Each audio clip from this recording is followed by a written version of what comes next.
আসসালামু আলাইকুম। এই যে একটা জিনিস দেখতে পাচ্ছেন, এটার নাম হচ্ছে বার্লি মূল। এটা অত্যন্ত দুর্লভ প্রজাতির বেজস। এটার অনেক ঔষধি গুণাগুণ রয়েছে। যাদের শুক্রতারল্য আছে তাদের জন্য এটা বিশেষ উপকারী। যে সমস্ত মহিলাদের লিকুরিয়া বা সাদা স্রাবের সমস্যা আছে তারা এই জিনিসটা খেলে উপকার পাবেন। এটা কীভাবে খেতে হয় সেটা জানতে হলে আমাদের ইউটিউব চ্যানেল ভিজিট করতে পারেন। কমেন্ট বক্সে লিঙ্ক দেওয়া আছে। এটা খেতে কিন্তু অত্যন্ত সুস্বাদু, ঠিক আছে। এটা ফিলে সুস্বাদু একটা ফল, এটা আপনারা খেতে পারেন। বিস্তারিত জানতে আমাদের ইউটিউব চ্যানেল ভিজিট করতে পারেন।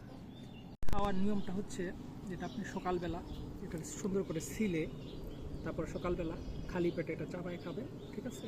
চাবায় খাইলে আপনার যে সমস্ত মহিলাদের লিকুরিয়া বা সাদা স্রাবের সমস্যা আছে তাদের এই সমস্যাটা 10 থেকে 15 দিন খেলে নিয়ম মাফিক ইনশাল্লাহ চলে যাবে।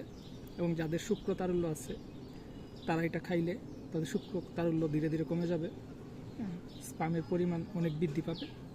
তো এটা প্রতিদিন সকালবেলা খেতে হবে, খালি পেটে অবশ্যই। এই জিনিসটা মনে রাখবেন। ধন্যবাদ সবাই।